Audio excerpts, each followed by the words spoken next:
Hi, my friends. Today I want to present you a new story. Enjoy watching it. The evening began quietly. I was in my home office, bent over a mountain of financial documents, the kind of work that required steady focus and endless patience. The silence hummed, broken only by the scratch of my pen. Then, at 7:02 p.m., my phone buzzed. I glanced down absently until I saw her name. Nellie. Hey Jess, borrowed your cheap bracelet for my date tonight. Thanks. The words didn't register at first. Cheap bracelet. I frowned, reading them again.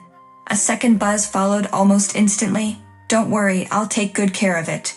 My friend Dominic likes shiny things. I sat frozen. My jewelry box had no such thing as cheap. My collection was either heirloom, prototype, or company asset.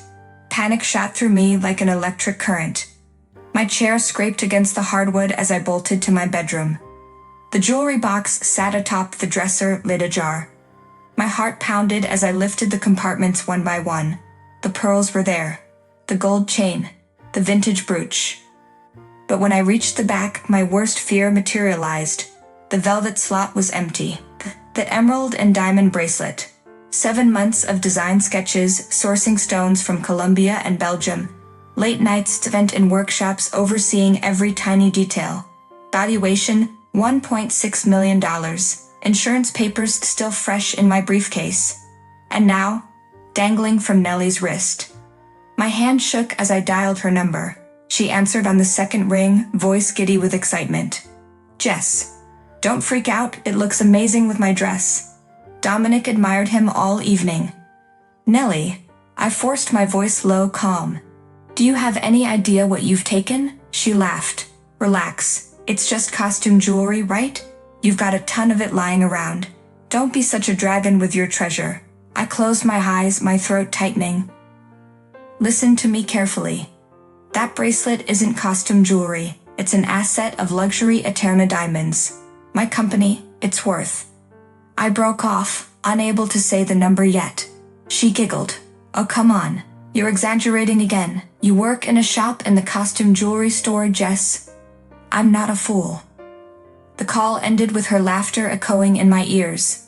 I sank onto the bed, a cold certainty taking hold. She had no idea. She had never asked. And now she had crossed a line that would change everything. I didn't sleep. I spent the night pacing between the window and my desk, clutching my phone like a lifeline. Every hour, I checked it. No new message, no photo of the bracelet, no apology.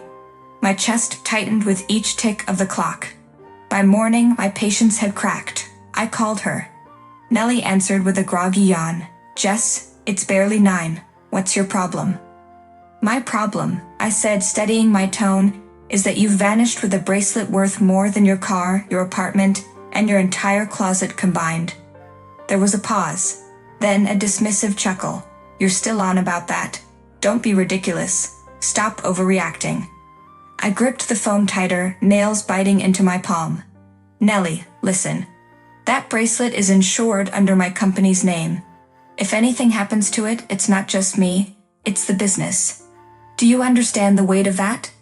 Her voice hardened. You think you're the only one who deserves something beautiful. You never let me touch your world of costume jewelry, Jess. For once, I wanted to feel what it's like to shine. The words stung, but fury pushed them aside. This isn't about shining. It's about theft. Don't call it that, she snapped. I'm your sister. I borrowed it. Families share things. Families. The irony cut deep. I inhaled slowly. If that bracelet isn't back in my hands within the hour, I'll have no choice but to report it stolen. And Nellie, once I make that call, there's no undoing it. The silence that followed was heavier than any insult she'd ever thrown at me. Then came her quiet, venom-laced whisper. You wouldn't dare. But she was wrong. I already had the number of my attorney on the screen, my thumb hovering above call. The dinner was supposed to be a reconciliation. My parents insisted. Family should talk face to face, they said. I arrived at the restaurant with a knot in my stomach, the polished floor and crystal glasses feeling like a stage where something ugly was about to be performed. Nellie was already there, draped in the bracelet as if it were her birthright. She leaned back in her chair, sipping wine with a smile that was equal parts defiance and mockery. Jessica, She greeted me sweetly, lifting her wrist so the diamonds caught the light. Still worried about your little trinket? My parents shifted uncomfortably, pretending not to notice the tension slicing through the table. I sat down, calm but coiled, every word rehearsed in my mind. You've made your choice, Nellie, I said evenly. And so have I. Her laugh was brittle. What are you going to do? Ground me? You've always been the control freak, Jessica. I didn't answer. Instead, I signaled the waiter. A moment later, 2 uniformed officers approached the table. The entire restaurant seemed to fall silent, forks suspended in midair. Miss Nellie Richards? One of them asked, voice firm. You're under arrest for possession of stolen property. The color drained from her face. What? No. This is a mistake. Tell them, Jess. She turned toward me, her voice cracking. You wouldn't do this to me. My heart twisted, but I kept my tone steady. You did this to yourself. The officers read her rights as she struggled, eyes darting to our parents. Mother gasped, clutching father's arm, but neither moved to defend her. The clinking of handcuffs was louder than the soft music overhead. As they led her past the stunned diners, she spat over her shoulder. You'll regret this, Jessica. You'll regret everything. The doors closed behind her, leaving the table drenched in shame and silence. For the first time in years, I felt both devastated and free. The next day, I went to the holding center where Nellie sat behind glass. Her makeup was smudged, her arrogance cracked but not entirely gone. She picked up the phone and forced a smile. Jess, she whispered, this has gone far enough. You've proven your point. Let's end this before it ruins both of us. She leaned closer, desperation creeping into her tone. Please. If this goes to trial, it won't just destroy me. It'll drag the family through scandal. Dad's career, Mom's reputation, you know they won't survive it. Give me this chance. Just this once.